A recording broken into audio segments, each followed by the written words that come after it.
विभीषण का यह सबसे बड़ा अपराध है। हमारे शास्त्र कहते हैं जहां पर अन्याय हो रहा हो और तुम बैठे हुए हो, या तो छोड़ दो वो जगह तुम में अगर शक्ति नहीं है तो, और या शक्ति है तो उठो और अन्याय का समापन करो। और तुम यहां बैठकर अपने आप को भक्ति का भी और रावण के सेनापति का भी चारों तरफ का आनंद ले रहे हो और लोगों के सामने प्रस्तुत कर रहे हो कि मैं क्या करूं अकेला। लेकिन मैं सहमत नहीं हूं रावण से, पर काम तो हो ही रहा है अनीति का। और जरा सोचो, हनुमान जी ने यह मंत्र अगर विभीषण को न दिया होता और विभीषण राम जी के शरणागति न हुए होते, तो जो भगवान राम मर्यादा पुरुषोत्तम मनुष्य के रूप में आए, वैसे तो परमात्मा है, तो परमात्मा है तो फिर ये रावण कौन है? ये तो उन्हीं का द्वारपाल है। अगर कथा जानते हैं तो लीला ही करा रहे हैं, नाटक करा रहे हैं ना, द्वारपालों से अपहरण करा लिया है। कौन है जय और विजय? रावण और कौन है? कुंभकर्ण। यही तो है। तो नाटक ही तो चल रही है, पर उस नाटक को करते हुए भी एक एक चरित्र और एक एक पात्र हमें बताने का ये प्रयत्न कर रहे हैं। हमें राम जी को लेकर के करने की जरूरत नहीं है। ओहो, उनको बड़ा कष्ट हुआ, राम जी को बड़ा कष्ट हुआ। ये राम जी की लीला है, उन्होंने रचाई है। लेकिन हम मनुष्य को ये बता रहे हैं कि हमारे भी घर में अगर लक्ष्मण को शक्ति बाण लगी तो हमने किसी मंत्र से उनको ठीक नहीं किया, हमने कोई ऊपर से जाकर के राख नहीं छीट दिया, बल्कि उस समय उन्होंने भी सुषेण वैद्य को बुलवाया। एक मनुष्य के जीवन में शारीरिक रोग के उत्पन्न होने के बाद आयुर्वेद की जो चर्या उसे करनी चाहिए, भगवान वो करने के लिए कह रहे हैं। अर्थात मनुष्य के रूप में जो जो काम हमें करना चाहिए भगवान स्वयं करके दिखा रहे हैं। पर हम क्या करते हैं? हम वो काम नहीं अपनाते, हम कर्तव्य नहीं अपनाते, बैठ जाते हैं जाकर के। वही भगवान श्री कृष्ण अर्जुन को ज्ञान दे रहे हैं, लेकिन पीतांबरी और माखन मिश्री नहीं चढ़ा रहे हैं। भगवान हैं, मैंने पूछा था, पीतांबरी चढ़ा देते, बंसी दे देते, दो चार स्तुति कर देते और मयूर पंख दे देते। कहते प्रभु मनोकामना पूरा कर दो ना, बिना लड़े अरे दुर्योधन को खत्म करवा दो ना प्रभु। करवाया, करवा दिया। तो तुम कैसे जाते हो? तुम भगवान राम, भगवान कृष्ण, हनुमान जी के आदर्शों को अपनाते क्यों नहीं? उनके द्वारा किए गए कर्तव्य और कर्म को अपने जीवन में उतार कर, अपने भीतर के डिप्रेशन को मिटाकर अपने परिवार समाज को उन्नति की ओर क्यों नहीं ले जाते? करेंगे नहीं, फ्री में चाहिए, मुफ्त में दे दो सब, नहीं होता। वो शक्ति है उनके भीतर, परंतु उन्होंने अर्जुन को कहा तू लड़, मैं तेरे साथ खड़ा रहूंगा, तू जहां जहां चूकेगा मैं तुझे बता दूंगा। तेरे रथ पर मैं खड़ा हूं तो मेरे खड़ा होते तेरे रथ को कोई मिटा नहीं सकता, ये भी तुझे गारंटी दे रहा हूं। लेकिन युद्ध तो तुझे ही करना पड़ेगा।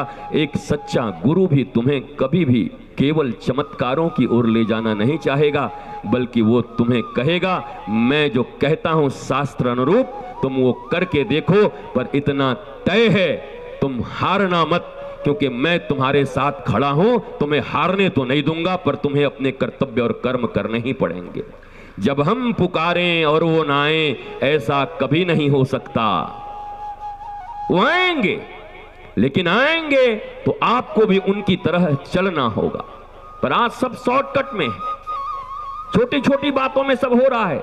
देखो भगवान राम ने जानकी जी के हरण के भाव को कैसे प्रस्तुत किया है। जानकी जी का हरण हो रहा है, किस लिए हो रहा है? जानकी जी का हरण कौन कर रहा है? बोला जानकी जी ने कहा वो सोने का मृग हमको बहुत पसंद है, आप ला के देंगे क्या? भगवान राम ने कहा जनक नंदिनी जब से आई हैं तब से आज तक कभी मुख खोला ही नहीं, और खाली फिर ये वन में आ गई हमारे साथ, और कष्ट हो गया इनको। इनका तो कोई अपराध नहीं है, जीवन में पहली बार कुछ मांगा है। क्या भगवान राम को पता नहीं कि सोने के मृग नहीं होते? क्या जानकी जी को यह पता नहीं कि सोने के मृग नहीं होते? तुम्हारा 5वीं क्लास में पढ़ रहा ये बच्चा अगर तुमसे पूछ दे, पापा तुम राम जी को भगवान कहते हो, उनको ये भी पता नहीं कि गोल्ड का डियर नहीं होता? वो कैसे ऐसा कर दिए? क्या जवाब दोगे? क्या उत्तर दोगे? चुप, भगवान के विषय में सब नहीं बोलते। ये बोलने से क्या होगा? उसके भीतर ये प्रश्न आएंगे। तुम प्रश्नों को दबा दो, पर कभी भी अपने उन बालकों का तुम फिर लालन पालन पोषण ज्ञान की दृष्टि से नहीं कर सकते। वो दबा देना। कोई पूछे ये रोली, ये मोली, ये छोटा सा कपड़ा, ये गौर गणेश, ये सब क्या है? क्या तुम में जवाब देने की ताकत है? तुम्हारे पास ज्ञान है?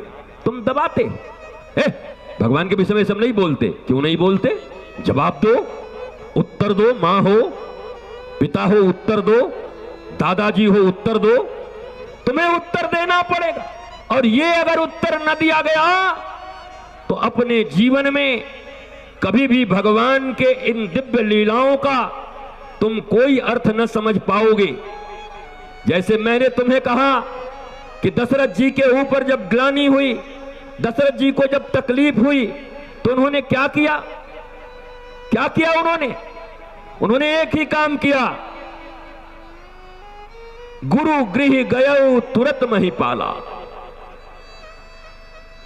गुरु के गृह चले गए और गुरु के गृह में जाकर के और उन्होंने उनसे समाधान लिया और उस समाधान पर वो चले और एक पुत्र के लिए गए थे और 4 पुत्र की प्राप्ति हुई।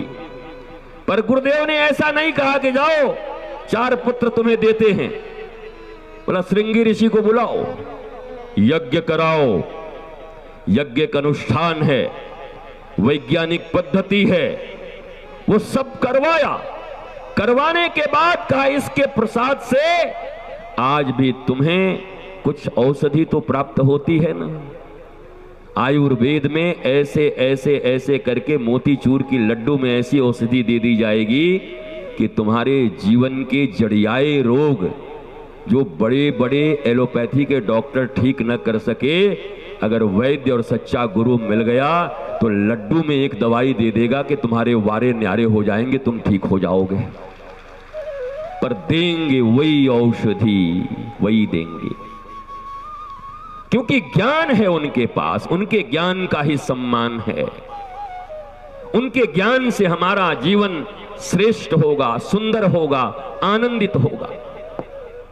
जानकी जी का हरण हो रहा है, राम जी से क्या मांग रही हैं? सोने का हिरण दे दो।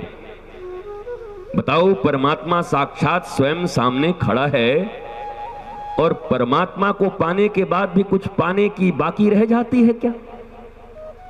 अब ये सिखाया हमारे लिए, पर हम राम जी के ऊपर ही कैसे अपहरण हो गया। भगवान को छोड़ना नहीं चाहिए था, लक्ष्मण को तो कम से कम नहीं जाना चाहिए था। बताओ, ये सुलझाएंगे कि अपहरण तो हो चुका। अब क्या क्या तुम्हारा कोई वीडियो है कि उसको रिवाइंड कर दोगे, पीछे ले जाओगे कि हम अपहरण नहीं होने देंगे? तुम्हारे जीवन से माता सीता और जानकी को भक्ति और शांति का स्वरूप कहा गया है। माता सीता शांति स्वरूपा हैं।